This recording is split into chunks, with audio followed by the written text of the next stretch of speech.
অবশেষে সকল উদ্বেগ উৎকণ্ঠার অবসান ঘটিয়ে পরিবারের কাছে ফিরে এলেন এমভি আবদুল্লাহর ২৩ নাবিক।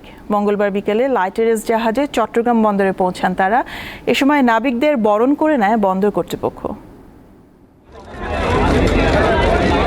সন্তানদের বুকে জড়িয়ে এভাবে আবেগ আপ্লুত হয়ে পড়েন নাবিক নুরুদ্দিন ও সেকেন্ড অফিসার আতিকুল্লাহ খান। আমার ওয়াইফ প্রেগনেন্ট ছিল, সো তার সাপোর্ট দরকার ছিল।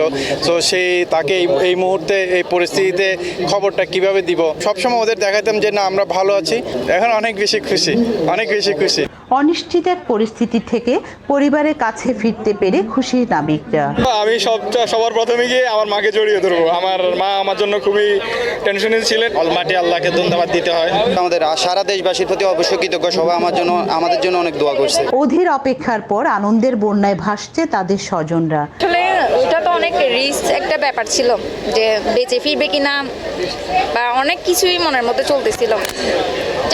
কোম্পানি আসলে অনেক দ্রুত কাজ করছে।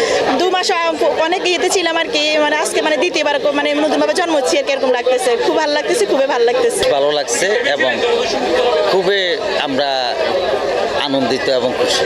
জিম্মি দশায় থেকে মনোবল ঠিক রেখে ফিরে আসা সহজ ছিল না বলে জানালেন এমভি আবদুল্লাহর ক্যাপ্টেন। একটা জাহাজ পাওয়া যাবে, কার্গোগুলো পাওয়া যাবে, বাট একটা প্রাণ, কোটি টাকার কার্গো, কোটি টাকার জাহাজ দিয়ে একটা প্রাণ পাবো না। মঙ্গলবার বিকেল 4টায় এসআর শিপিং এর লাইটারেস জাহাজ জাহানমণি 3 বন্দরের জেটিতে ভিড়লে নাবিকদের বরণ করে নেন সিটি মেয়র ও কেএসআরএম কর্তৃপক্ষ।